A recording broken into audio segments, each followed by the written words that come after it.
Hola a todos, mi nombre es José Tomás Araya. Hoy día voy a presentarles sobre lesiones perilunares del carpo. Mi tutor es el doctor Carlos Prada.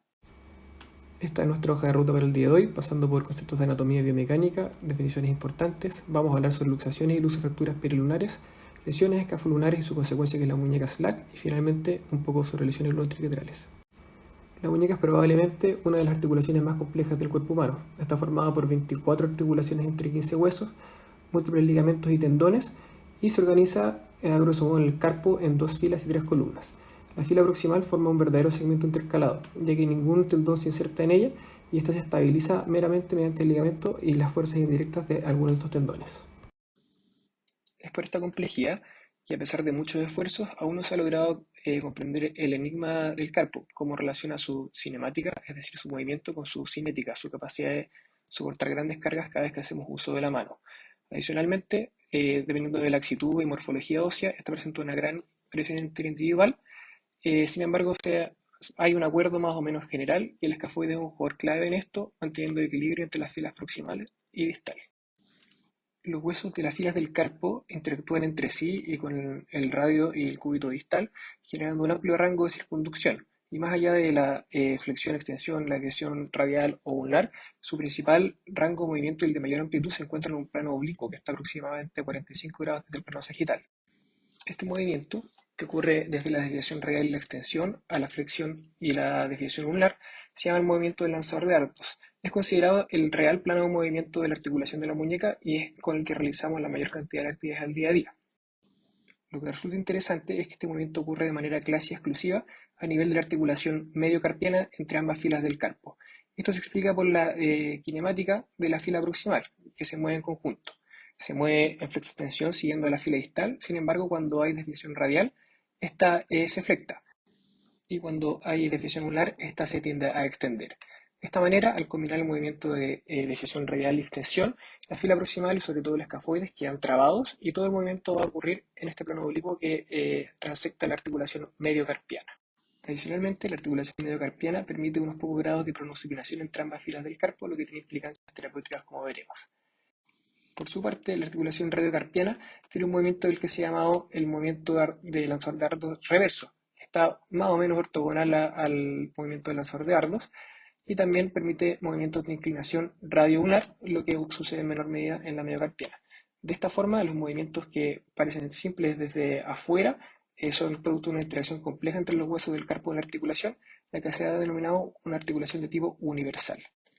Para complicar un poco más las cosas, la morfología del semilunar también juega un rol, de que cuando éste tiene una faceta articular para la mate, es decir, un semilunar tipo 2, esto restringe el movimiento al nivel de la articulación endocarpiana, lo que puede tener implicancias terapéuticas.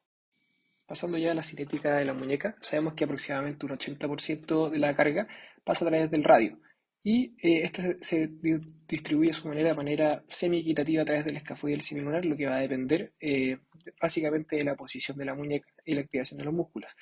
Por otro lado, al nivel de la articulación mediocarpiana, el capitate lleva la mayor carga y la distribuye a estos dos huesos también. Cuando ocurre carga axial sobre la muñeca, el comportamiento es distinto en su lado radial que en ulnar, dado que el lado radial está el escafoides, que está situado en un plano oblicuo hacia anterior, lo que determina que cuando es cargado axialmente se flecta. Por otra parte, en el lado ular tenemos el triquetrum, que cuando el amate hace carga axial sobre él, tiende a la extensión debido a la interacción entre sus superficies helicoidales. De esta manera, cuando sumamos estos dos movimientos y lo miramos desde arriba o de manera axial, vemos que se produce un ligero movimiento de pronación intercarpiana y también un poquito de traslación ulnar, dado el deslizamiento sobre la superficie oblicua del radio. La integridad de este sistema depende de su estabilidad, y esta por su parte va a depender de una morfología osteoarticular normal, ligamentos que funcionen de manera adecuada y, no menos importantemente, músculos que estabilicen estas articulaciones. Los ligamentos que se encuentran en la muñeca no son meras cuerdas que sostienen objetos, sino que juegan un rol propositivo muy importante. Los ligamentos en general son refuerzos capsulares, son muy pocos los que no son, y se pueden dividir entre ligamentos extrínsecos e intrínsecos. Acá en la foto de la derecha podemos ver los ligamentos extrínsecos más importantes para la estabilidad del carpo, entre los que destacan el radioescafo capitate, el ligamento radiolunar largo, radiolunar corto y el dorsal radiocarpiano. Dentro de los ligamentos intrínsecos de la muñeca destacan los interocios, que son los ligamentos que unen dos huesos directamente y dentro de la misma fila. Estos son ricos en colágeno 3, teniendo características más elásticas y también tienen inserciones fibrocartilaginosas que los predisponen a avulsiones más que a roturas intrasustancias. En la imagen de la derecha vemos a los protagonistas de esta presentación, siendo el ligamento escafolunar y el luno triquetral. Ambos se componen de componentes palmares proximales y dorsales, siendo el proximal más bien de fibrocartílago y de poca relevancia mecánica, y en la escafolunar se aprecia claramente que su componente dorsal es el más fuerte y el luno triquetral, por su parte, es el componente palmar, siendo incluso más fuerte que el escafolunar dorsal, lo que puede explicar en parte por qué tiene menos lesiones. Por otra parte, tenemos los ligamentos intercarpianos que se caracterizan por ser más rígidos. Entre estos destaca el ligamento escafotrapecio trapezoideo radiopalmar, el ligamento intercarpiano dorsal que tiene sus subcomponentes profundos que son los ligamentos escafotriquetrales. Junto al DCSS, que tiene un rol propositivo, se consideran hoy en día estabilizadores escafolulares críticos, igual o más importantes que los ligamentos interóseos escafolunares. El intercarpiano dorsal adicionalmente juega un rol como un labrum mediocarpiano, ayudando a profundizar esta fosa mediocarpiana formando un real acetábulo que contiene la cabeza del capitate. Y esto es muy importante dado que no existen ligamentos que conecten directamente el semilunar con este hueso. No se puede enfatizar lo suficiente la importancia de los estabilizadores dinámicos para la estabilidad de la muñeca. Se ha demostrado que los ligamentos contienen abundantes mecanorreceptores, sobre todo los ligamentos dorsales y los que van al triquetrum, y que estos poseen reflejos, tanto corticales como espinales, que activan músculos que contrarrestan movimientos de pronación y supinación, debido también a que estos ligamentos se organizan de forma helicoidal para poder censar esto. Estos músculos tienen la capacidad de contrarrestar los movimientos rotatorios de pronosupinación intercarpiana, dado que distal a la muñeca, sus tendones toman un trayecto oblicuo. De esta manera, por ejemplo, el APL y el SRL son supinadores intercarpianos y por su parte el extensor carpiulnaris es un potente pronador intercarpiano, como se ve en la imagen de abajo a la derecha, un ligamento escafolunar cortado, cómo se produce la diástesis con la contracción isométrica del equus. Ahora, para hablar de lesiones ligamentarias de la muñeca, hay que tener bien claro cómo se define esta estabilidad. Este comité que se hizo en la inestabilidad del carpo la define como una condición sintomática, esto es un requisito, y que se define por la incapacidad para mantener la integridad estructural durante cargas o movimientos fisiológicos. De esta manera, algo que esté chueco o mal alineado, pero se mantiene estable en el tiempo y no se mueve, no está inestable, a diferencia de alguna otra construcción que puede estar bien alineada, pero que con un pequeño estímulo puede colapsar. Este concepto se aplica directamente a la estabilidad de muñecas. Si vemos estas radiografías de dos muñecas, podemos ver que tienen un alineamiento similar.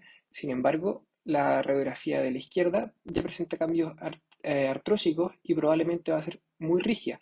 Y esto no va a mal alinearse más cuando se mueva o se cargue. En cambio, la muñeca de la derecha está en una etapa mucho más precoz, donde al cargarse probablemente va a ocurrir un mal alineamiento más profundo aún, y por ende va a ser inestable. La clasificación más usada para la inestabilidad del carpo es la desarrollada por la clínica Mayo, que la divide en cuatro. En particular a nosotros nos interesan dos. Una es la inestabilidad disociativa del carpo, que significa que ocurre una disociación dentro de la misma fila, como son las lesiones escafolunares y multiquetrales, y la inestabilidad compleja del carpo, que es cuando a una inestabilidad dentro de la misma fila, es decir, disociativa, se suma una inestabilidad entre las filas del carpo, como son las luxaciones perilunares. Los términos DISI y BISI son ampliamente utilizados, pero muchas veces pobremente definidos. Y básicamente lo que hacen es describir el mal alineamiento rotatorio sagital del hueso semilunar. Este está determinado por el ángulo radiolunar, aunque frecuentemente se acompaña de alteraciones en otros ángulos como el escafo lunar y el escafo capitate. Y algo que es muy importante es que para que este mal alineamiento se produzca requiere la disfunción simultánea de múltiples ligamentos que ayudan a estabilizar el semilunar. Para el diagnóstico y evaluación de lesiones perilunares es fundamental saber interpretar bien las radiografías básicas. Los arcos de Guilula nos ayudan a comprobar la congruencia entre los huesos y las filas del carpo, y también para tener una imagen más global del estado del carpo, como por ejemplo si tiene un colapso, hay que evaluar su altura, que se puede hacer comparando con la del tercer metacarpiano, y también para ver si está trasladado o no, se puede comparar el largo de la cara articular distal del radio con el largo desde la estiloides hasta la esquina ulnar del semilunar. También es importante siempre estar atento a la presencia de cambios degenerativos que nos van a orientar o que una patología lleva más tiempo o que tiene alguna otra patología concomitante. Hay que prestar atención a alteraciones en los intervalos entre los huesos del carpo que pueden sugerir alguna lesión ligamentaria y de la misma manera a escalones interóseos que se pueden manifestar como un quiebre en los arcos de Gilula. Los contornos óseos nos dan información importante. En particular quiero destacar el signo del anillo del escafoide, que es lo que se destaca en rojo abajo a la izquierda, que es la sobreposición de las corticales al mirar la tuberosidad de este de frente, ¿ya? Esto solo traduce que el escafoide está flectado y no es orientador a ninguna patología en específico. También los contornos del semilunar, como los que están destacados, nos dan una información general sobre la flexoextensión y la rotación de este. Además está mencionar que hay que prestar atención a posibles fracturas que pueden estar presentes, que no ocurren tan solo en el escafoide, sino que en otros huesos y muchas veces no son evidentes o se manifiestan como pequeñas fracturas abulsivas. La radiografía lateral es fundamental para la evaluación del alineamiento de la muñeca y sobre todo lesiones pilulares. Pero primero para interpretarla hay que asegurar que esta sea una radiografía bien tomada. La radiografía estandarizada de muñeca o proyección escafo-piso-capitate consiste en que la cortical anterior del pisiforme debe estar equidistante a la cortical anterior del polo distal del escafoide y del polo proximal del capitate. De la misma manera, para obtener mediciones de los ángulos que sean reproducibles, hay que usar las referencias que están estandarizadas para la medición de los ángulos de los huesos.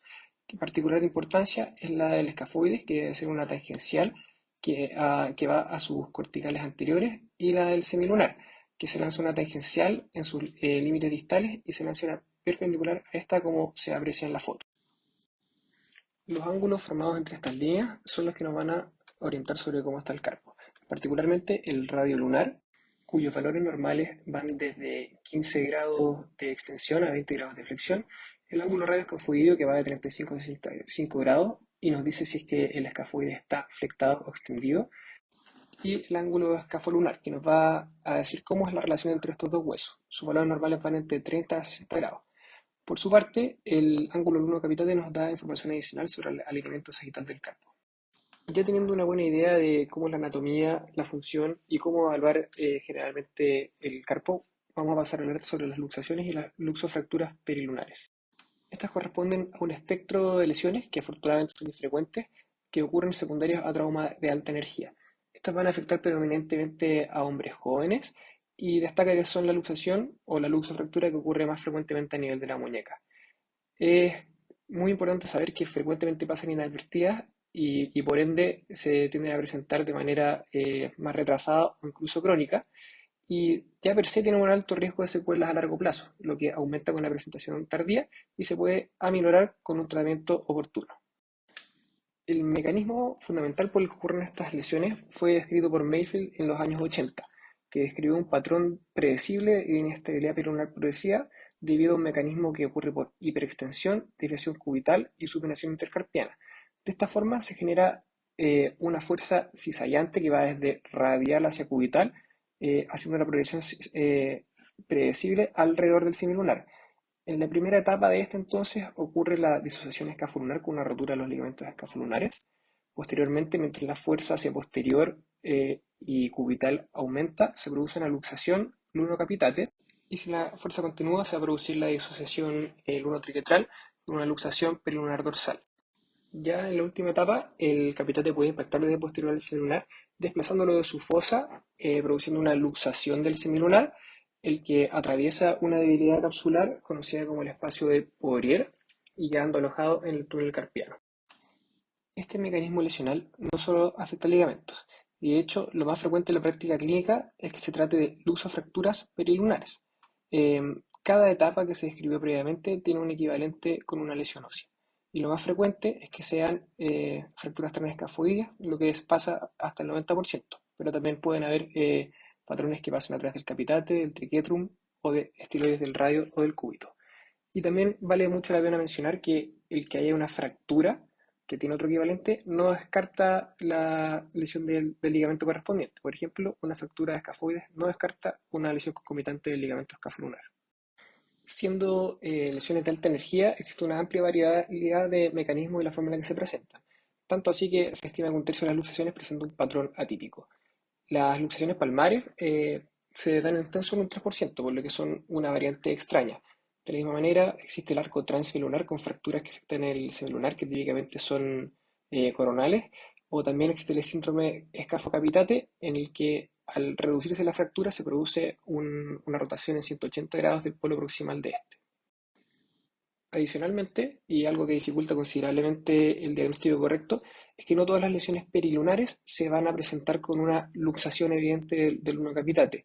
Es así como podemos ver en la imagen de la derecha, cómo se delimita una lesión perilunar, la que no está luxada en la proyección lateral. Sin embargo, se puede observar una rotación anormal del escafoide y pequeñas avulsiones óseas que nos sugieren que hay una lesión del lado ulnar del carpo también. También se ha descrito un mecanismo progresivo de una lesión de inestabilidad peridular reversa, que va desde ulnar hacia radial con un mecanismo inverso, que es lo que se puede ver en la imagen de abajo a la izquierda, en el que, a diferencia del otro mecanismo, el escafoide se encuentra extendido y congruente en su fosa, mientras el capitate se encuentra luxado hacia dorsal. La clasificación de Herzberg nos resume bastante bien lo que hemos conversado, ya que incorpora el camino por el que pasa la energía, como el desplazamiento, incorpora la posibilidad de lesiones que no están desplazadas, o las PLIM, y también nos dice sobre la dirección de la luxación. Nos hace la distinción entre las luxaciones perilunares, que son de etapa 1, y etapa 2, que es cuando ya se luxa el semilunar de su fosa, y particularmente en las luxaciones semilunares distingue entre etapas A, B y C, siendo B cuando este está rotado más de 90 grados y C cuando ya es una enucleación del semilunar que está muy lejos de su sitio habitual. Ya pasando al cuadro clínico de estas lesiones, son pacientes que habitualmente estuvieron involucrados en un accidente de alta energía, ya sea de tránsito o caídas de altura. Por lo mismo, no es frecuente que estén politraumatizados y que tengan hartas lesiones distractoras, y desafortunadamente estas luxaciones no generan gran deformidad y pueden ser pasadas por alto. También se ven harto en contexto deportivo, sobre todo deportes de impacto y descenso en bicicleta, por ejemplo, donde tienen el antecedente de haber tenido una caída sobre su mano extendida. Eh, Habitualmente tienen una marcada impotencia funcional y un edema que acompaña la lesión. Como dije, la deformidad puede no ser evidente y es muy importante siempre evaluar dirigidamente la presencia de signos del síndrome del túnel del carpo, ya sea por anamnesia o examen físico, ya que se estima que estos están presentes en un tercio de los casos. Lamentablemente, como dijimos al principio, estas lesiones se pasan por alto y se pueden presentar de manera crónica, que van a tener un cuadro de que tuvieron un accidente, se les diagnosticó un esguince, por ejemplo. Sin embargo, evolucionaron con una difusión persistente, limitación del ROM, pérdida de fuerza, un nuevo síndrome del túnel carpiano, etc. El estudio inicial de estos pacientes es mediante radiografías en las que al evaluar los arcos de Gilula se pueden ver quiebres, se pueden ver sobreposiciones radiológicas de los huesos del carpo en la radiografía anteroposterior, y el carpo también se puede ver acortado o colapsado.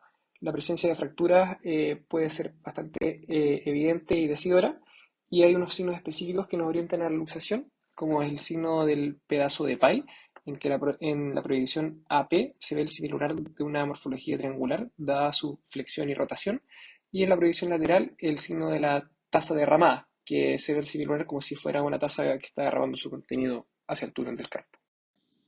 Una vez hecho el diagnóstico de esta lesión, el tratamiento inicial corresponde a una reducción cerrada que debe ser realizada de manera precoz. Se reporta que este tratamiento es exitoso en aproximadamente un 60% de los casos, así que sí vale la pena intentarlo siempre. Bajo una adecuada pseudoanalgesia, se realiza una maniobra que se conoce como la maniobra de Tavernier. Eh, Esta debe ser precedida por una tracción prolongada, se describe hasta 10 minutos, lo que puede ser más fácil con el uso de una trampa china, y posteriormente se procede a hiperextender la muñeca mientras se realiza una presión anteroposterior en el semilunar para evitar que este se luxe, seguido de una flexión de la muñeca manteniendo esta presión, y con eso se puede lograr la reducción. En el escenario de una luxación del semilunar, se debe hacer la reducción de este primero a su faceta, realizando la presión y después realizando la misma maniobra. En los casos en que el semilunar se encuentra luxado y rotado a más de 90 grados, es decir, una etapa 2B, se considera una contraindicación relativa para la maniobra de reducción cerrada, ya que esta probablemente va a ser frustra y podemos hacer más daño que bien. Posterior a la reducción se debe realizar una inmovilización, habitualmente con un yeso antebraquipalmar, y se debe monitorizar clínicamente signos de afectación del nervio mediano. Vale destacar que no todos los síntomas que nos orientan a la afectación de este nervio corresponden a un túnel carpiano, es decir, a una compresión aguda de este nervio, ya que las neuropraxias por contusión o elongación son habituales. Sin embargo, si es que hay un empeoramiento clínico, ahí sí se debe proceder a una liberación urgente de este nervio. Y por otra parte, si es que la reducción no fue exitosa, eh, ahí hay que hacer una reducción abierta de la luxación y un tratamiento definitivo, ojalá en un mismo tiempo y a la brevedad. El tratamiento definitivo debe ser hecho por un cirujano entrenado, ya que es fundamental una adecuada reducción de los huesos del carpo, por lo que a veces esperar un par de horas para que esto sea posible vale la pena. Sin embargo, si ante signos de un síndrome de túnel carpiano agudo, sobre todo con una luxación semilunar, ahí sí se debe proceder a una reducción abierta urgente, probablemente por una abordaje ocular y una retinaculotomía concomitante. Finalmente, para finalizar el estudio previo al tratamiento definitivo, se sugiere tomar una tomografía computada de muñeca a todos los casos que presenten luxofracturas en las radiografías. En los casos de luxaciones puras, si es que el recurso está disponible, también se sugiere su realización, dado que a veces hay fracturas pequeñas que no se pueden ver en las radiografías, o por otro lado, fracturas ocultas no desplazadas, aunque esto último no es tan habitual. Pasando al tratamiento definitivo. Este es idéntico para las luxaciones peri y semilunares y las alternativas terapéuticas que tenemos son básicamente tres. Primero, el tratamiento ortopédico, que en gran medida se ha abandonado dado que produce malos resultados funcionales y inestabilidad. Y por otra parte, los dos grandes grupos que tenemos son las cirugías restitutivas, que buscan recuperar la anatomía normal, y por otra parte están los procedimientos de salvataje. Para la toma de esta decisión entre estas dos categorías hay que considerar cuál es la edad del paciente y las demandas funcionales que éste tiene en su extremidad, la cronicidad que lleva a la lesión, el estado del cartílago, entre otros. Acá les dejo un algoritmo terapéutico que parece bastante adecuado por si lo quieren mirar con un poco más de detención, pero en resumen, en lesiones agudas en pacientes jóvenes vamos a ir siempre por una cirugía restitutiva. Lo mismo en esta población en presentaciones ya más crónicas, si es que el cartílago lo permite y dependiendo también del tiempo que lleve, probablemente también nos vamos a inclinar por esta primera opción. En cambio, en la población más añosa, incluso en presentaciones agudas, podemos conseguir una carpectomía de fila proximal, que es un procedimiento confiable que va a producir una recuperación que probablemente va a ser más rápida, pero esto va sobre todo en los casos que se presenten lesiones más crónicas en este grupo etario. Entonces, ya entrando más a detalles en las lesiones agudas que buscamos en la cirugía restitutiva, los objetivos son lograr la reducción anatómica del carpo, que es sumamente importante, fijar estos huesos de manera transitoria, realizar la reparación ligamentaria de los ligamentos más críticos y la osteosíntesis de fractura en caso de que ésta esté en paciente. El rango de tiempo ideal es menos de 7 días desde que ocurre la lesión, lo que se recomienda habitualmente es 3 a 5 días, y la discusión actual está en que si es mejor hacerlo de manera artroscópica, si ofrece beneficios sobre la reducción abierta tradicional. Hay algo de evidencia de que la carpectomía de fila proximal primaria produce resultados comparables a la reducción y la fijación, por lo que hay que considerarlo en los grupos de edad más avanzada. Vamos a hablar entonces primero sobre la reducción abierta. Esta se hace lo más tradicionalmente a través de un abordaje dorsal, donde nuestra referencia es el tubérculo de Lister, y en los planos profundos vamos a discurrir entre los tercer y cuarto compartimento extensor. Ya en la cápsula, la capsulotomía más empleada es la de Berger o ligament sparing capsulotomy, que lo que hace es seguir las fibras del ligamento radiocarpiano dorsal y posteriormente del intercarpiano dorsal, elevando un flap de la cápsula, lo que nos otorga una visualización directa de la totalidad o casi la totalidad de la articulación mediocarpiana y la radiocarpiana. En esta etapa procede entonces realizar la reducción de los huesos del carpo, que se realiza bajo esta visión directa con el apoyo de la fluoroscopía, y la manipulación de estos huesos habitualmente se hace con el uso de agujas K a modo de joystick. Una vez lograda la reducción anatómica deseada, se debe proceder a hacer la osteodesis, que lo más habitual es que se usen agujas K, pero también se pueden usar tornillos canulados para este fin. En esta osteodesis se deben fijar al menos las articulaciones escafolunar y el multiquetral, pero guiados según los hallazgos intraoperatorios de inestabilidad. Habitualmente se fija también la mediocarpiana y como opción también en caso de inestabilidad del semilunar con el radio, se fija esta articulación mediante el uso de una aguja de Lynch. Las agujas Kirchner tienen la opción de dejarse protegiendo sobre la piel o cortarse en la profundidad de esta. Ambas tienen sus complicaciones. La desventaja de la segunda es que necesita una segunda ida a pabellón. En el caso de haber fracturas que lo requieran, en este momento se procede también a hacer la fijación de estas, que habitualmente se hace mediante tornillos canulados sin cabeza, aunque las agujas también son una alternativa muy válida. Teniendo ya fijo el intervalo escáfolular, se procede a realizar la reparación del componente crítico que es el ligamento escáfolular dorsal. Este, lo más habitual es que se encuentre avulsionado, ya sea el semilunar o el escafoide, y se procede a hacer una reinserción, lo más frecuente con anclas, aunque se pueden hacer también suturas transóseas del ligamento. Hoy día y siempre en verdad se ha discutido mucho la utilidad de un abordaje combinado. Muchos cirujanos lo realizan de rutina, ya que permite hacer una liberación del túnel carpiano y también reparar el ligamento nototrigeminal palmar. Se debate si es que es necesario reparar de rutina este ligamento, ya que tiene buena capacidad de cicatrización y la experiencia dice que la inestabilidad lunotriquetral posterior es inhabitual, pero hay series que lo reparan y no tienen tampoco casos de esto. Se debe realizar siempre en caso de que haya una luxación del semilunar irreductible de dorsal y ante síntomas de túnel carpiano agudo severo. Tiene la desventaja que la mayor sección puede conllevar una mayor rigidez y también tiene el riesgo de vascularizar estos huesos que ya tienen una circulación bastante tenue. Con esto puede aumentar el riesgo de unión de fracturas, alterar la cicatrización del ligamento e incluso llevar a una necrosis vascular.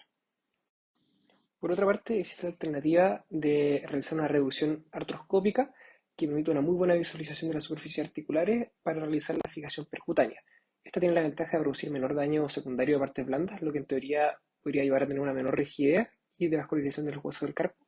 Sin embargo, la técnica estrictamente artroscópica no permite la posibilidad de reparación de ligamentos. Si bien hay algunas series y cirujanos que creen que solo con la osteodesis es suficiente, no es lo habitual. Y para realizar la reparación del componente crítico escafolular dorsal, se puede realizar un mini upper dorsal como lo describe Herzberg. Esta técnica es particularmente útil en el caso de luxofracturas transescafoperilunares, ya que permite la fijación percutánea tanto de la fractura como las articulaciones del carpo. El postoperatorio de estos pacientes involucra una inmovilización prolongada, ya que van a tener una osteodesis del carpo por un periodo variable que se recomienda que sea entre 6 a 12 semanas. Lo más frecuente es que sea alrededor de 10, pudiendo variar un poquito según si la lesión fue solo ligamentaria o tiene fracturas que estén fijadas que pueden consolidar. Esta osteodesis debe ser protegida con un yeso antebrachipalmar y desde el inicio se debe tratar de prevenir la rigidez de los dedos para evitar mayor movilidad y tras el retiro de las agujas ya se deben embarcar en una kinesioterapia bastante intensiva para prevenir las secuelas. Existe algo de evidencia que compara estas dos approaches al tratamiento de las luxaciones perilunares.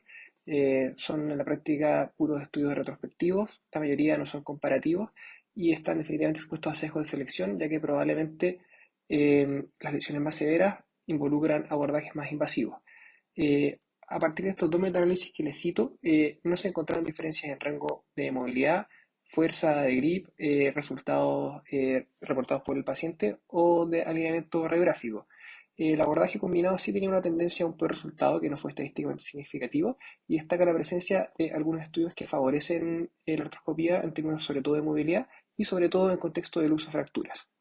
Las complicaciones sí, estas tuvieron significancia, fueron mayores en el caso del abordaje combinado, que fue mayor en el dorsal y mayor que en el artroscópico, sin embargo, evidencia con baja certeza.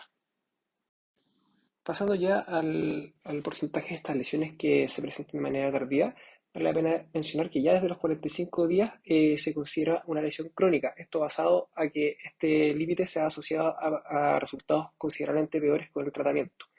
Eh, con el paso del tiempo se va generando fibrosis alrededor de los huesos del carpo, daño isquémico y los ligamentos tienden a degenerar y volverse progresivamente más irreparables.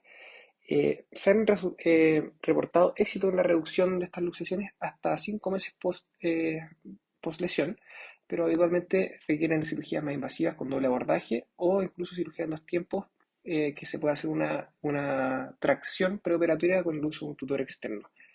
En general, si consideramos que es una lesión reducible y queremos intentarlo y es un paciente joven, vamos a guiarnos por la reducción abierta y la fijación interna, más reparo o reconstrucción según el estado del ligamento escafolunar dorsal. En pacientes de baja demanda, probablemente la mejor alternativa en todos los casos es una carpectomía de fila proximal, y acá puede pasar que haya un daño condral severo, sobre todo en la cabeza del capital. En esos casos se pueden considerar como alternativas las artrodesis, ya sean parciales o totales, pero también es una buena alternativa realizar una carpectomía de fila proximal realizando una interposición con partes blandas, habitualmente la cápsula dorsal de la misma muñeca. Pasando finalmente al pronóstico de estas lesiones, que son inicialmente graves, funcionalmente las luxaciones tienen un pronóstico que se ha reportado ser igual a las luxofracturas, a pesar de lo que uno podría pensar. Sí se ha identificado que las lesiones tipo 2B o C, es decir, que ya tienen un semilunar más rotado con compromiso de los ligamentos volares, tienen peores resultados reportados en algunas series. Sí se ha reportado mayor pérdida de reducción en las luxaciones puras versus las luxofracturas, y el tratamiento en agudo da en general resultados satisfactorios con un Mayo Risk Score de 75 en un metaanálisis, fuerza y ROM que también bordean el 75% de la extremidad contralateral.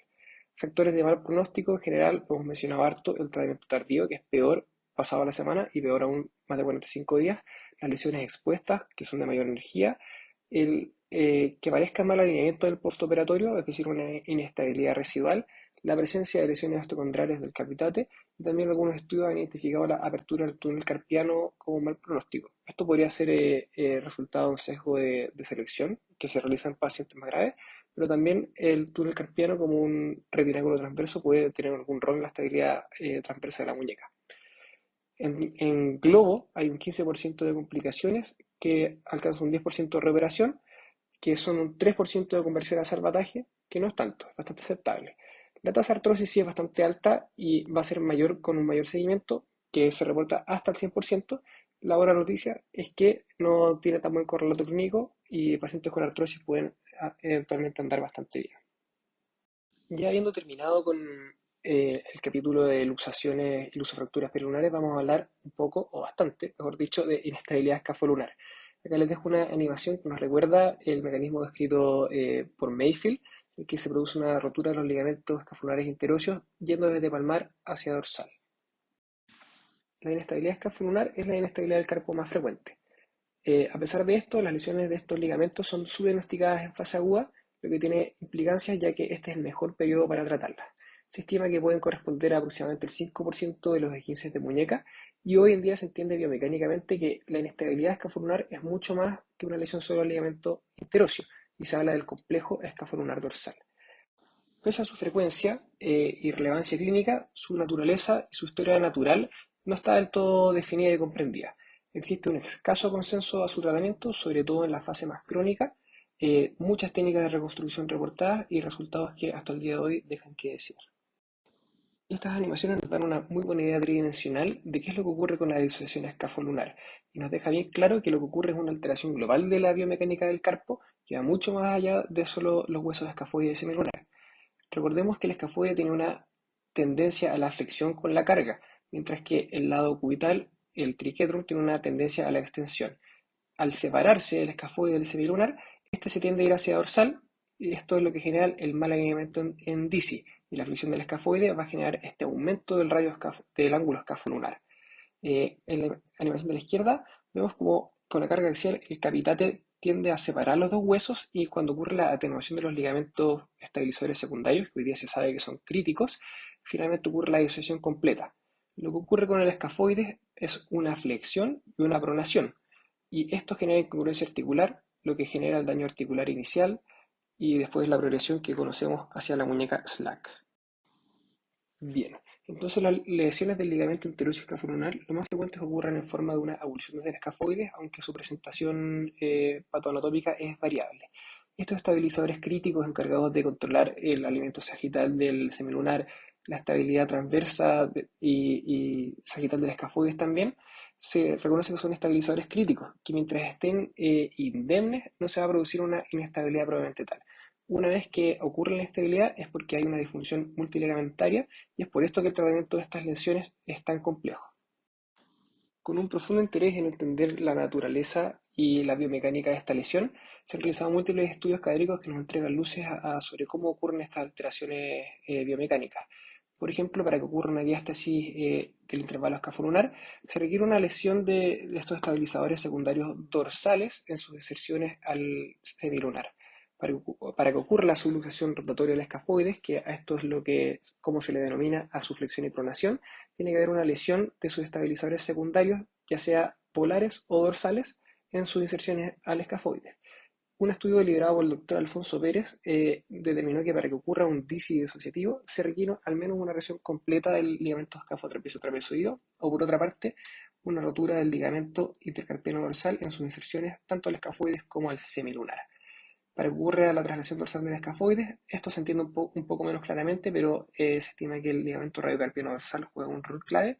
Y finalmente, también el ligamento radiolunar largo es un estabilizador importante que limita la extensión, es decir, el DISI, y la traslación ulnar del semilunar.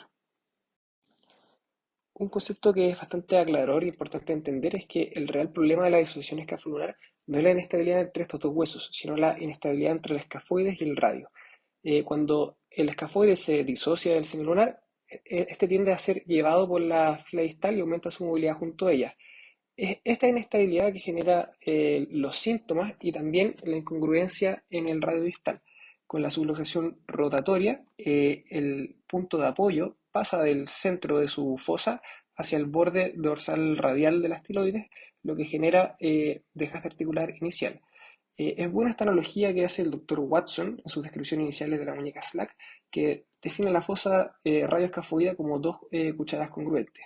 Estas se pueden trasladar de un lado al otro, pero cuando se rotan, pierden el contacto congruente. Es por esto que se cree que la diástasis juega un menor rol en la progresión del daño articular, no así la subluxación rotatoria. Bueno, pasando ya a la presentación clínica de estos pacientes.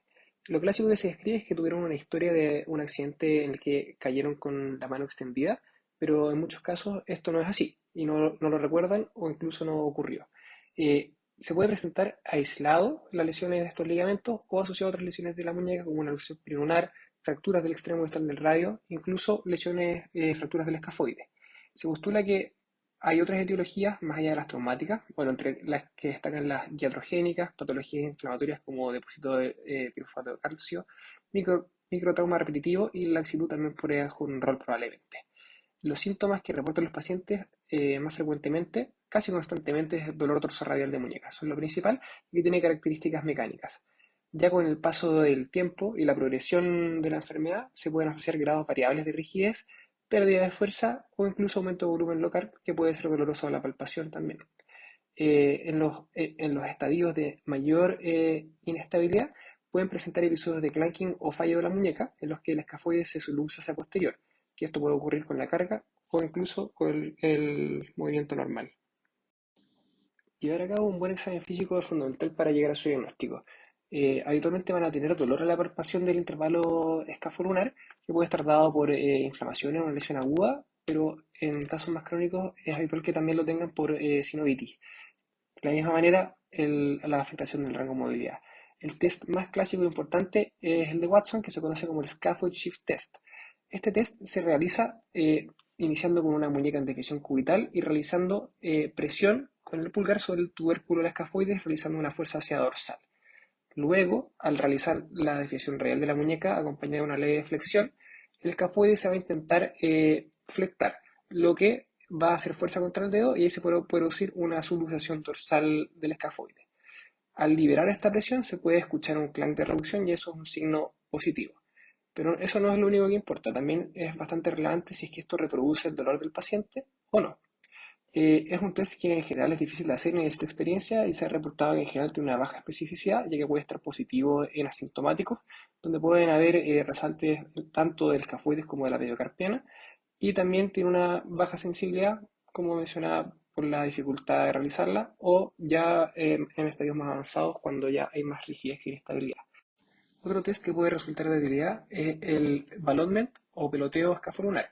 Este se realiza estabilizando el semilunar con dos dedos y posteriormente agarrando el escafoide con el pulgar en el tubérculo y el índice en el polo distal, realizando una fuerza, unos movimientos anteroposteriores y ahí se puede sentir laxitud por la inestabilidad. También es importante evaluar la laxitud global del paciente y también a nivel de la miocarpiana, que pueden estar frecuentemente asociados a esta inestabilidad. El estudio inicial, cuando sospechamos una de estas lesiones, se realiza mediante una radiografía posterior anterior y lateral estricta de muñeca. Acá el signo más clásico es conocido como el signo de Terry Thomas, en honor al comediante y actor inglés, que es que se observa un gap aumentado entre el escafoide y el semilunar, y este se debe medir en la mitad de sus facetas. El corte sugerido para identificar una inestabilidad escaflunar o una disociación es de 3 milímetros, aunque se describe en un rango de 2 a 5 milímetros y se debe considerar siempre que este gap tiene una variación fisiológica amplia, es decir, no todos los gaps aumentados van a sugerir una patología real, y acá les dejo un gráfico que describe un poco los rendimientos de estos distintos tests, donde destaca que 3 milímetros sería como lo más apropiado, con una sensibilidad y especificidad que rodean el 80% para roturas de alto grado de este ligamento, cuando se comparó con la artroscopía. Ante el hallazgo de un gap aumentado se ha sugerido complementar con radiografías comparativas. Sin embargo, y algo que resulta curioso es que se ha descrito hasta 57% de incidencia de un gap bilateral. Y ahí hay que averiguar si es que hubo antecedente de trauma o no. Si es que no ha habido trauma, sugiere que este gap aumentado puede ser de manera constitucional o por otra parte degenerativo. Y es importante, por lo tanto, relacionarlo bien con la clínica y otros signos radiográficos que pueden estar presentes. Estos casos constitucionales, aunque uno puede pensar que son inocuos, también se han asociado a degeneración articular y su tratamiento y historia natural no está del todo definido.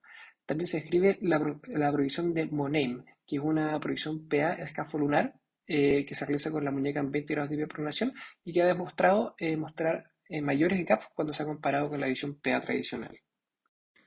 Adicionalmente, a un incremento del intervalo escafolunar, los hallazgos radiográficos claves son la presencia de un DISI con un ángulo escafolunar aumentado. 70 grados es un buen valor de corte, pero sobre 80 grados es muy sugerente de disociación escafolunar.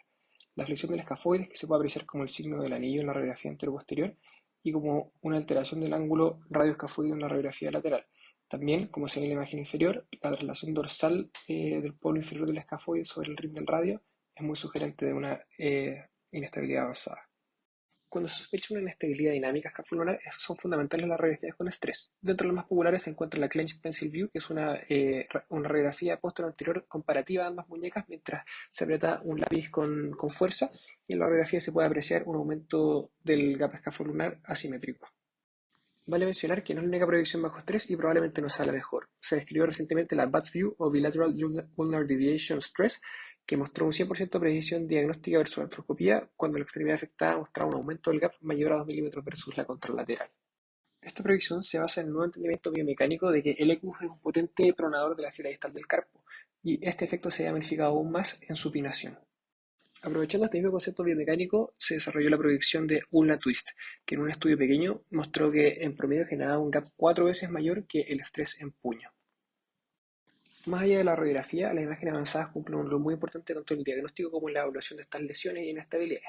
La fluoroscopia dinámica ha mostrado tener una precisión diagnóstica tan alta como el 93%, realizando movimientos de definición radioulnar. En ambos se produce un aumento del gap escafolunar. También nos sirve para evaluar la reductibilidad de las deformidades que tienen implicancias terapéuticas. Por otra parte, la resonancia magnética, en particular las resonancias más avanzadas, muestran un buen rendimiento diagnóstico. Sin embargo, vale mencionar que hay que solicitarlas con criterio, ya que los hallazgos positivos en pacientes asintomáticos no son infrecuentes y hay que correlacionarlos con la clínica siempre. Una vez hecho el diagnóstico, puede ayudar a evaluar algunos estabilizadores secundarios y también el estado del cartílago, lo que nos va a ayudar con la estadificación, como veremos más adelante. Por su parte, el ArthroDAC o la artorresonancia magnética, si bien son poco utilizados, han demostrado un rendimiento superior a la resonancia magnética en el diagnóstico de estas lesiones y también en cuanto a la visualización de defectos cartilaginosos que la resonancia magnética tiende a sobreestimar.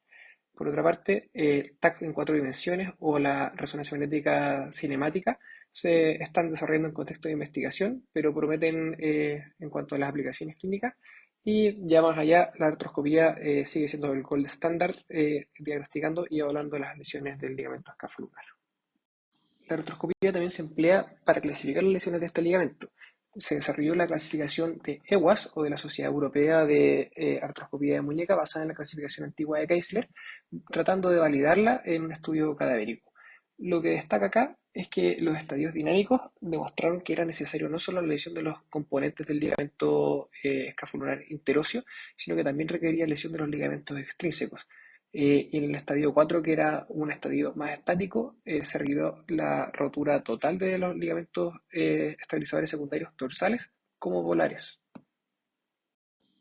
En cuanto al tratamiento de estas inestabilidades y lesiones ligamentarias, como se mencionó previamente, los resultados no han sido los mejores y hay escasa evidencia que nos guíe en cuanto a alcanzar algún consenso.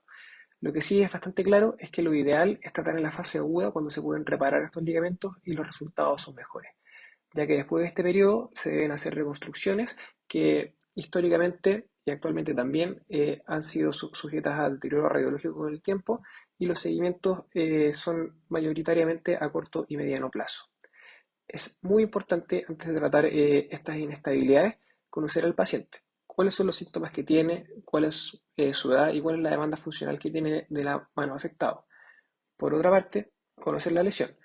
Tener muy claro que cuando ya hay un mal alineamiento que estamos viendo en las radiografías normales, el paciente tiene una lesión compleja multiligamentaria que cualquier tratamiento quirúrgico que hagamos debe dirigirse a la corrección de este desarreglo global que hay en la muñeca.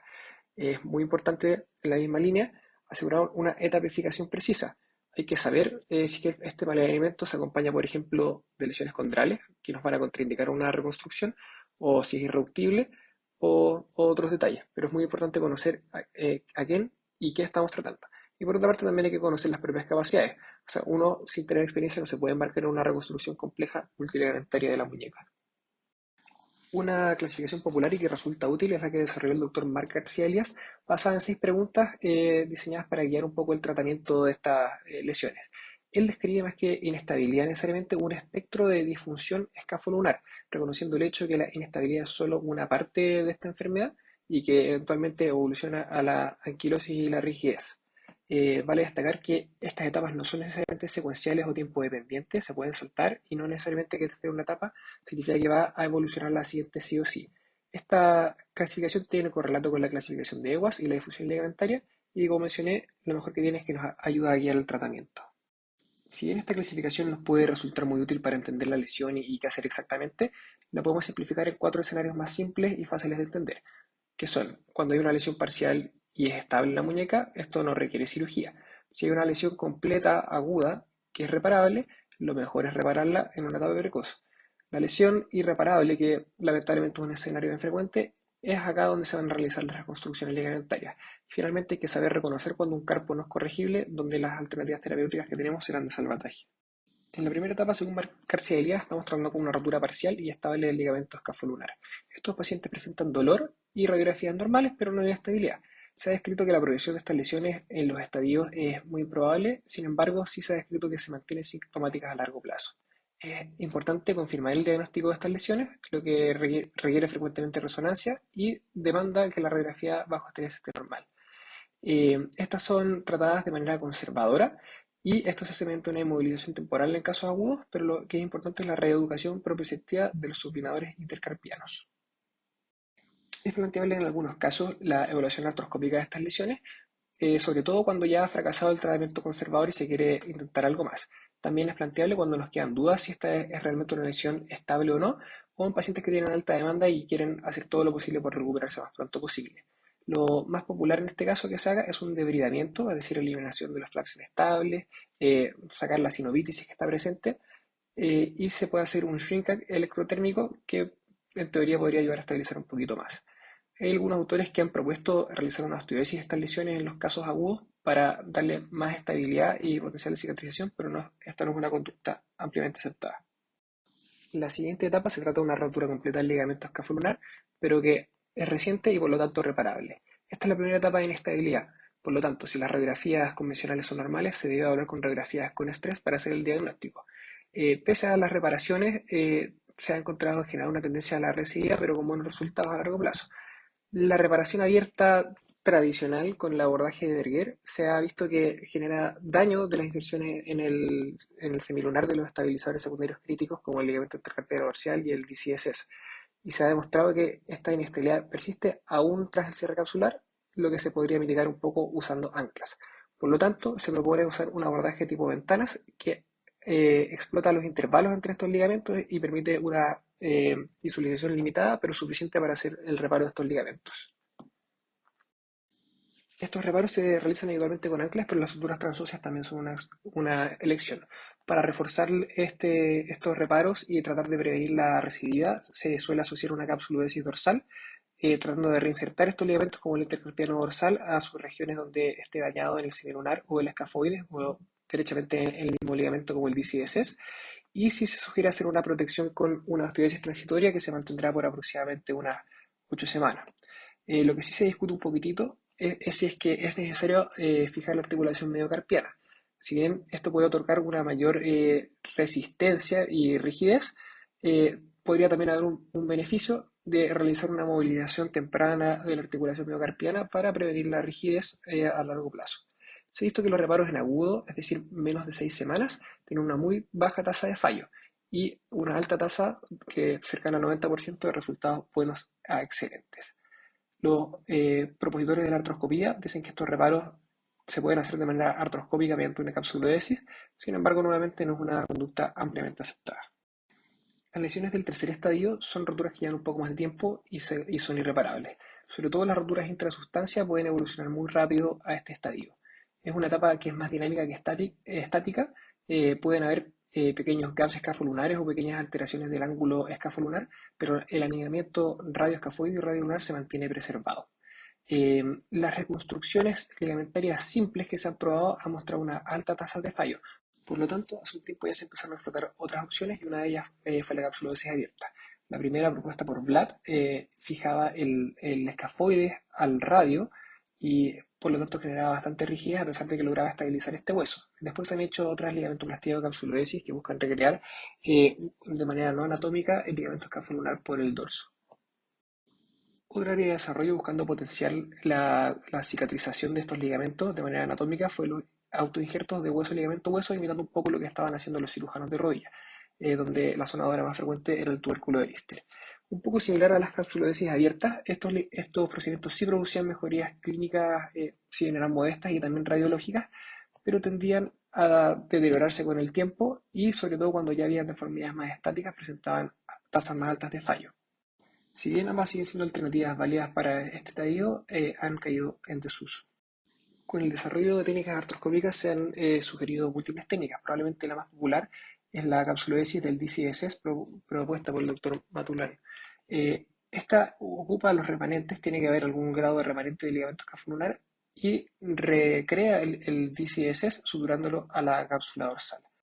Con esta técnica ha tratado incluso lesiones de estadios más avanzados estáticos y reporta resultados clínicos excelentes con altas tasas de satisfacción, mejoría del dolor, resultados funcionales, incluso parámetros radiológicos. Sin duda es una buena alternativa, poco invasiva para los más hábiles en la artroscopía. Cuando ya estamos ante un gap estático, se prefieren alternativas más robustas para realizar la reconstrucción. Previamente se postuló la artrodesis escafolunar como una buena solución a este problema, ya que elimina completamente la inestabilidad. Sin embargo, esto fue complicado por muy bajas tasas de unión, dada la compleja biomecánica y las fuerzas de torque a las que se somete esta artrodesis. Sin embargo, pacientes que no alcanzaban la unión, de todas maneras, tenían algunos resultados clínicos favorables, y en ese contexto se desarrollaron las técnicas de fijación axial. Una de las más populares fue el Russell, que lo que hacía básicamente era reparar los ligamentos, curetear las superficies articulares y situar un tornillo axial por un periodo de un año o más tiempo. Con esto lo que buscaba efectivamente era formar una pseudoartrosis estable que generó buenos resultados inicialmente, pero se vio tasas de artrosis que se desarrollaban, incluso revisiones radiológicas. Por otra parte, la técnica SLAM lo que hacía era reconstruir con un injerto de tendinio el ligamento escafolar dorsal y luego realizar una fijación axial con un tornillo interferencial que unía el escafoide al semilunar. Estas técnicas axiales, sin embargo, se han abandonado en su mayoría, dado que tenían complicaciones y que fallaban en recrear la biomecánica compleja de la articulación escafolunar. Estos dos huesos tienen múltiples ejes de rotación instantáneo y en su mayoría están fuera de los huesos. Por lo tanto, la verdad es que una reconstrucción axial con un solo eje no tiene mucho sentido. Otras técnicas han utilizado autoinjertos tendinios y túneles transóseos para recrear tanto el ligamento escafolunar dorsal como volar. El primero fue hecho bajo asistencia artroscópica y hay una modificación moderna que usa un internal brace para aumentar su resistencia. Esta última ha mostrado mejoría significativa clínica y radiográfica incluso a 3 años de seguimiento y parece ser una alternativa viable que habrá que seguir a más a largo plazo. Otros autores, reconociendo la importancia del complejo ligamentario escafolunar dorsal, han propuesto alternativas que solo afectan el dorso y evitan también las complicaciones de los túneles transóseos. Una de estas es el SLICL, una reconstrucción del ligamento escafolunar junto al ligamento intercarpiano dorsal usando tornillos biotenodésicos, que incluso ha demostrado resultados superiores a la tenodesis triligamentaria que veremos a continuación. Otra técnica reciente que ha despertado mucho interés es el All Dorsal Internal Brace, que fue propuesto por Park y que básicamente con el internal bracing trata de resolver este problema que ha persistido en el tiempo, que es la residuidad radiológica a mediano plazo. Quiero destacar muy brevemente este paper reciente que salió sobre los resultados de la última técnica que mencioné. Son resultados que estaban esperando hace un tiempo y resulta que con follow-up de 17 meses promedio, pacientes que incluso tenían mal alineamiento estático del semilunar, lograron una buena corrección sostenida de los índices radiológicos, de scores funcionales y también del dolor. Hay que ver ahora si estos resultados se logran reproducir, pero es una técnica que muestra promesa. Ya en la etapa 4 de marcar García-Elías tenemos una deformidad estática con subluxación rotatoria del escafoides definida por el ángulo radioescafoideo. Según nuestra evidencia cadavérica, acá ya han fallado los ligamentos estabilizadores distales del escafoides y por lo tanto es mejor incluirlos en la reconstrucción. La primera de estas técnicas, usando un strip del flexor carpi radialis, desarrollada por Brunelli, que la pasaba a través del escafoides y fijaba el radio dorsal, lograba corregir este problema, pero generaba mucha rigidez.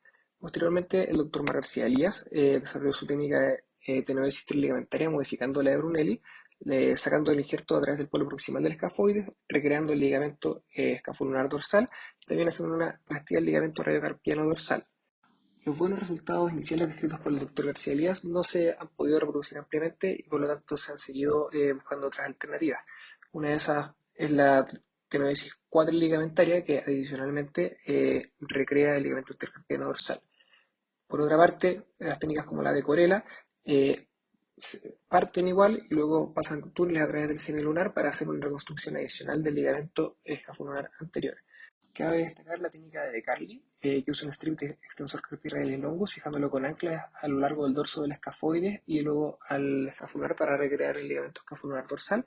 Y luego adiciona una plastía del ligamento intercarpiano dorsal usando estas mismas anclas. Está un poco más amigable con los huesos del carpo ya que no incorpora túneles. En la etapa 5, cual es la última en la que se pueden realizar reconstrucciones ligamentarias, tenemos una inestabilidad del semilunar respecto al radio, la cual se puede reducir y esto se tiene que certificar bajo radiografías laterales de flexión máxima o mediante fluoroscopía. Conceptualmente no se puede estabilizar el escafoide a un semilunar que ya esté inestable, por lo tanto hay que incluir la estabilización de este en la reconstrucción. Es así como surgió la técnica de la tenodesis espiral antipronadora, basada en la idea de recrear estos ligamentos que naturalmente se disponen en esta situación helicoidal para prevenir la pronación del escafoide y también estabilizar el semilunar mediante una recreación del ligamento radiolunar largo.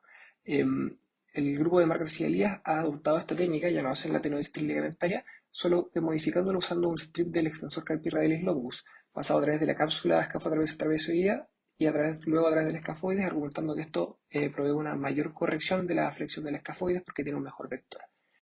Por otra parte, y basado en el mismo concepto, surgió la técnica de ANAFAB, o Anatomic Front and Back Repair. Este usa un strip del flexor carpi radialis longus que es reforzado con tape y mediante túneles transóseos recrea el ligamento escafotrapezo-trapezoideo, el ligamento escafolunar dorsal y el ligamento radiolunar largo. Finalmente lo que hace es añadir una pequeña cápsula de dorsal para recrear el ligamento intercarpiano dorsal.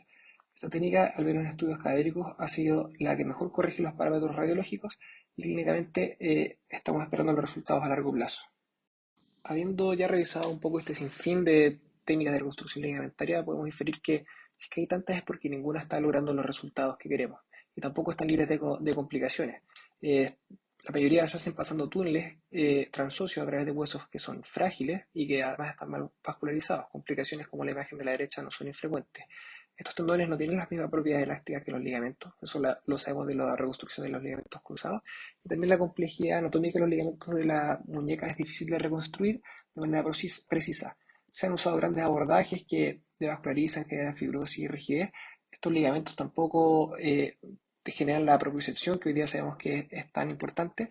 Y en la misma línea, los avances de nuestro entendimiento biomecánico se basan en gran parte en cadáveres que no tienen capacidad de estabilización dinámica de la articulación. Direcciones al futuro para tratar de mejorar estos outcomes son el uso de abordajes menos invasivos como técnicas artroscópicas, técnicas más biológicas, por ejemplo, incorporando lo que sabemos que cicatriza mejor, que es el periósteo y no el hueso endostal. También destaca incorporar el rol importante que juega la estabilización neuromuscular, por ejemplo, no realizar procedimientos de denervación cuando realizamos reconstrucciones, y a pesar de que se han hecho grandes avances en el entendimiento de esta lesión, todavía hay muchas preguntas sin responder. Por ejemplo, ¿cómo es que una técnica de reconstrucción simple en el dorso del escafoide y el semilunar logra corregir el DISI a mediano plazo, siendo que se supone que el semilunar requeriría una técnica de estabilización aparte. Ya cuando existe una deformidad estática que no se logra reducir, dado la cronicidad de la lesión y el avance de la fibrosis, están absolutamente contraindicadas las reconstrucciones ligamentarias, dado que estas van a fallar. En este contexto, hay que evaluar bien los síntomas y las demandas del paciente e intentar maximizar el tratamiento conservador, ya que las alternativas que tenemos son más radicales. En cuanto al tratamiento quirúrgico de esta lesión, es bastante similar al SLAC que vamos a hablar a continuación, pero se han descrito un par de opciones adicionales para tratar de estabilizar la escafoides. Por ejemplo, la artrodesis escafolar, que la describimos previamente, que tiene mucha tasa de no unión. Las otras técnicas, anclándolo a la fila distal, como la artrosis escafo-trapecio-trapezoidea, se han asociado a pérdida de ROM e incluso grip, y no se ha solucionado el problema del pinzamiento radioescafoideo. Una alternativa un poco más viable, que es la artrodesis escafo-capitate, genera gran pérdida de ROM, incluso ver que la artrodesis escafo-trapecio-trapezoidea. Sin embargo, se ha visto, no necesariamente en esta patología, que tiene buena satisfacción a largo plazo. Ya en la última etapa de la clasificación de Markar-Elias aparece el daño condral. Cuando esto ya es una artropatía generalizada, se le conoce como la muñeca SLAC o colapso avanzado escafolunar. Esta fue descrita inicialmente por Watson y Barrett hace muchos años y describieron este patrón predecible de progresión de artrosis que parte por la tip del estiloide radial, progresando a toda la fosa radioescafoidea y luego la articulación mediocarpiana. En su publicación original, ellos no describieron la 4 argumentando que la congruencia articular del semilunar con su fosa se mantenía por siempre. Sin embargo, es bien aceptado que estos patrones de artrosis difusa sí pueden presentarse. Curiosamente, hay hasta un 34% de bilateralidad, lo que acusa que esto no puede ser tan solo una lesión ligamentaria traumática. Hay que destacar que la radiografía en su etapificación tiene una reproducibilidad solo moderada, por lo tanto no debiésemos basarnos tanto en ella para tomar decisiones y debiésemos confirmar la etapa idealmente mediante una artorresonancia, artrotrack o incluso artroscopía, dado que se ha visto que la resonancia tiene una pobre correlación con esta y de esta etapificación correcta va a depender el éxito del tratamiento con el que nos marquemos. Para el tratamiento de esta primera etapa de SLAC se puede realizar una denervación selectiva del nervio anterior y el nervio posterior. Se puede realizar por sí solo o como adjunto a otros procedimientos en esta como en todas las etapas y se describe que un test de lidocaína preoperatorio puede predecir en cierto grado cuánto va a ser la efectividad de este procedimiento. Solo para esta etapa se puede realizar una esteroidectomía parcial del radio que alivia el dolor que produce el pinzamiento del polo posterior del escafoide en la porción más dorsal. Esto no detiene la progresión de la degeneración articular y lo más importante de este procedimiento es evitar la desinserción de los ligamentos radiocarpianos polares, que puede ser un poco más efectivo el síndrome de artroscopía, ya que permite una resección aislada de la zona que está produciendo el pinzamiento. Ya alternativas más invasivas pueden realizarse de la misma manera que en una muñeca SLAC2. Una alternativa atractiva para el tratamiento de la muñeca SLAC2 es la artrodesis radioescafo-semilunar, dado que esta preserva la articulación mediocarpiana, que como vimos es muy importante para el movimiento de la muñeca. Por eso mismo es crítico que se reduzca de manera adecuada la articulación escafolunar para que el capitate tenga un buen acetábulo donde asentarse. La adición de una escafoidectomía distal mejora el rango de movimiento y también la tasa de fusión al limitar el estrés en la fijación que se hace. Y también se ha propuesto la tricectomía, que también puede mejorar el rol en la estabilidad. Destaco este metaanálisis que se hizo recientemente, que destaca una buena reducción del dolor, mejora de la fuerza y también una mantención del rango de movimiento respecto al preoperatorio, si bien se ha visto que respecto a muñecas sanas, este disminuye considerablemente. Otra alternativa muy popular es la carpectomía de fila proximal. Esta se basa en la formación de una neoarticulación del radio con el capitate. Por lo tanto, necesita para su éxito un cartílago indemne en estas superficies articulares. También es muy importante para esta nueva articulación preservar los ligamentos polares, especial el radio escafo-capitate, para prevenir la traslación ulnar del capitate. En general tiene muy buenos resultados en cuanto al dolor, preservación de ROM y también preservación de fuerza, y también se puede hacer opcionalmente de manera artroscópica. La otra gran alternativa es realizar una escafoidectomía y una fusión de la articulación mediocarpiana. La más clásicamente usada es la descrita por Watson, que es la artrodesis de las cuatro esquinas, donde lo más importante lejos es preparar bien las superficies articulares, con lo que se puede obtener una tasa bastante buena de fusión independientemente del método que se use. Con los métodos más recientes de fijación, el procedimiento se puede simplificar a una artrodesis de tres esquinas o una artrodesis solo en uno capitate, logrando una tasa similar de fusión y scores funcionales. Es muy importante, eso sí, que acá el cartílago radiolunar sea excelente, está absolutamente contraindicada en una etapa 4 y que también se reduzca el DISI. El debate si es que hay una alternativa superior para el tratamiento de esta condición lleva mucho tiempo. Por un lado, la carpectomía de fila proximal es un procedimiento simple que permite una rehabilitación con un rango de movimiento precoz. Sin embargo, siempre está esta preocupación de que pueda ser una artrosis radiocapitate dado que es una nueva articulación que no es congruente. Y esa tasa es alto, que supera un tercio incluso tras los 10 años. Afortunadamente no suele ser sintomática. Por otra parte, la artrosis de cuatro esquinas preserva un poco la anatomía, ya que tiene esta articulación radiolunar, y se ha dicho que puede preservar un poquito mejor el grip al mantener el largo del carpo. Sin embargo, la recuperación de este procedimiento es considerablemente más prolongada, puede fallar cuando ocurre la no unión y ocasionalmente requiere el retiro de implantes. Quiero mencionar brevemente este metaanálisis reciente que comparaba estas dos alternativas para muñecas Nike-Slack con un gran número de pacientes y en general eran iguales en fuerza de grip, los resultados funcionales y el dolor postoperatorio. Sin embargo, la carpectomía proximal tenía un mejor rango de movimiento y un mejor alivio del dolor respecto al que tenían previamente. La artrosis de cuatro esquinas tuvo una mayor tasa de conversión a artrosis total, eh, tuvo una unión con una tasa que ya conocemos y también retiro de osteosíntesis. Estos hechos, sumados a la rehabilitación postoperatoria más expedita, parecen estar inclinando la balanza a favor de la carpectomía de fila proximal. Sin embargo, cuando se ofrece a pacientes jóvenes, que habitualmente son los que hacen este tipo de degeneración articular, se debe explicar el riesgo de artrosis a futuro siempre. Ya cuando la progresión del daño articular ha progresado a la articulación miocarpiana, la alternativa quirúrgica tradicional siempre ha sido la artrosis de cuatro esquinas. Sin embargo, se ha visto en un metaanálisis reciente que la interposición de tejido para la carpectomía de fila proximal tiene resultados similares a la carpectomía de fila proximal tradicional, por lo que esto podría verse cambiado en el futuro. Ya cuando el proceso de degeneración articular ha afectado toda la articulación, las alternativas son muy pocas. La artrosis total de muñeca, que alivia de manera muy confiable el dolor, pero a costa de la totalidad del rango de movimiento. Y por último, la artroplastía total de muñeca, que con la evolución de los implantes es cada vez una opción más viable, sin embargo, no muy buena idea en pacientes jóvenes hasta que se solucione el tema del aflojamiento. Para finalizar, vamos a hablar muy brevemente de la inestabilidad lunotriquetral. Estas lesiones son poco reconocidas en general. En parte es porque son poco frecuentes y en parte es porque tienen una clínica más sutil. Se presentan habitualmente en contexto de un dolor cubital de muñeca y no se hace evidente la inestabilidad hasta que ya ha ocurrido un desarrollo severo de los estabilizadores secundarios. Es más fácil diagnosticarla y de hecho ocurre más frecuentemente en contexto de luxaciones perilunares que aisladas y se asocia a otras lesiones del lado cubital de la muñeca también. Al contrario de una inestabilidad escafolunar, tiene una baja incidencia de artrosis radiocarpiana y quiero hacer un acápite pequeño con la impactación cubital que se asocia a lesiones de la porción membranosa proximal del ligamento lunotriquetral, pero no vamos a hablar de eso ahora. El mecanismo de lesión más frecuente estadísticamente es la secuencia Mayfield, pero también caídas con impacto directo realizando una carga axial sobre la muñeca hiperextendida, donde el pisiforme genera un impacto sobre el triquetrum y esta fuerza sellante genera rotura de los ligamentos. Por otra parte, luego el doctor Murray describió el mecanismo por el que ocurre la inestabilidad perianular reversa, o RIPI, mediante un mecanismo de pronación intercarpiana con extensión de la muñeca y una desviación radial progresiva, que es básicamente el mecanismo de la secuencia de Mayfield, pero invertido.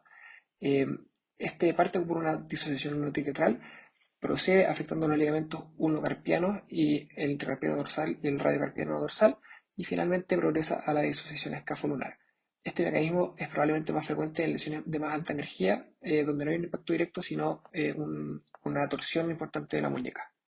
En cuanto a la mecánica de esta lesión, destacamos, haciendo un paralelo a lo que hemos dicho previamente, una rotura completa aislada de este ligamento es incapaz de generar un mal alineamiento estático polar del semilunar.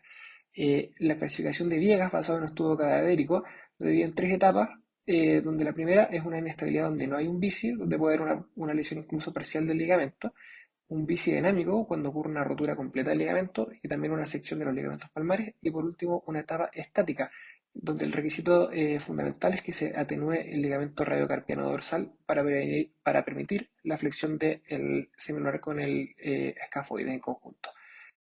Esta flexión del semilunar determina que el capitate migre hacia proximal. efectivamente supinando la fila distal del carpo. Esta supinación limita la prolongación del escafoide y hace que solo se flecte. De esta manera no hay incongruencia articular y esto explica la menor tendencia a la artrosis que tiene esta inestabilidad. Su presentación clínica es variada, va desde casos asintomáticos hasta pacientes que tienen dolor cubital de muñeca que puede ser inespecífico, hasta ya algo más sugerente de inestabilidad como sensación de debilidad o episodios de fallo. El examen físico también es poco específico, consistentemente sí presentan dolor dorsal en el intervalo lunotriquetral a la palpación y puede reproducirse el dolor con la desviación lunar y la supinación. Cuando tienen colapso, suele ser más evidente ya que se puede producir una deformidad en bayoneta en el dorso de la mano, dado que el capitate migra hacia proximal marcadamente, y los test diagnósticos más clásicamente escritos es en primer lugar el Ballotnet. Se agarra el pisiforme junto con el triquetrum y estabilizando el celular se produce un cizallamiento y se siente la laxitud, puede haber dolor, rara vez crepito también, y también se está escrito el Derby Test que busca ver si el bici es reducible. Esto se realiza pidiéndole al paciente que haga fuerza con un puño o un dinamómetro con la muñeca en extensión y en deflexión anular. Esto va a tender a subluxar el triquetrum, pero al hacer una presión en el pisiforme hacia dorsal, este se estabiliza y debería mejorar los síntomas e incluso la fuerza. El estudio radiográfico nos va a mostrar anormalidades cuando hay lesiones ligamentarias de interóseo aisladas.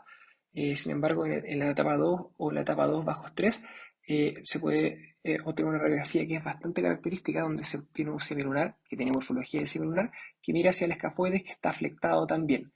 El triquetrum puede también presentar una migración proximal con un quiebre del arco proximal de Guílula y el signo de la gaviota a nivel de la articulación neocarpiana, que aquí está destacado en roja, que se considera palpognomónico de este patrón de colapso.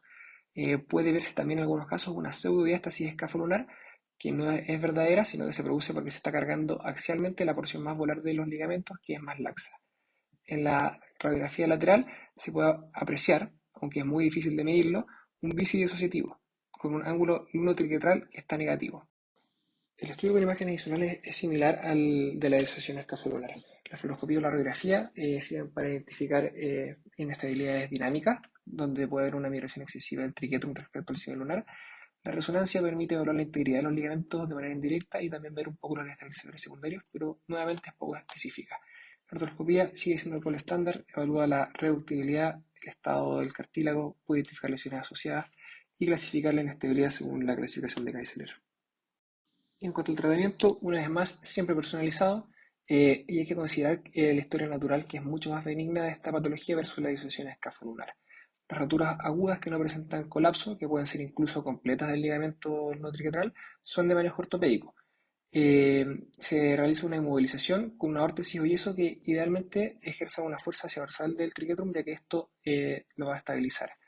Ahora el EQ, que fue descrito como un villano en la disociación escafolunar, se transforma en un aliado, ya que es capaz de estabilizar la fila distal al ejercer su acción pronadora sobre esta. Por otra parte, si se realiza una artroscopía diagnóstica y se encuentra una lesión completa, siempre está la opción de realizar un debridamiento, más o menos un shrinkage, y una osteodesis temporal para proteger esto. Solo en caso de que fracase el tratamiento ortopédico se plantea la reparación de este ligamento. Tiene etapas más crónicas cuando la reparación no es una opción y no hay un colapso, es decir, puede haber una inestabilidad dinámica o un mal alineamiento reductible. Se puede plantear una reconstrucción o quizás una mejor opción, una tenodesis con el extensor carpularis en un estilo similar a lo que habíamos visto para las inestabilidades escafolunares. Las artrodesis lunotriquetrales, que también pueden ser efectivas, no tienen tan mala tasa de unión, sin embargo, clínicamente no resuelven el problema más frecuente que es el dolor y no están exentas de complicaciones. Por otra parte, cuando llega un bici estático no quedan muchas opciones y la mejor alternativa es una artrodesis radiolunar. De esta manera estabiliza el bici y la fila distal del carpo y se puede asociar una triquectomía para mejorar el rango de movilidad. En este escenario, la artrodesis lunotriquetral, que antes capaz que era planteable, queda totalmente contraindicada, ya que existe un déficit severo de los estabilizadores dorsales y esta artrodesis por sí sola no va a corregir el bici. Muchas gracias por su tiempo. Nos vemos en la sesión presencial. Si sigues aquí hasta estas alturas, te mereces ciertamente una estrellita. Adiós.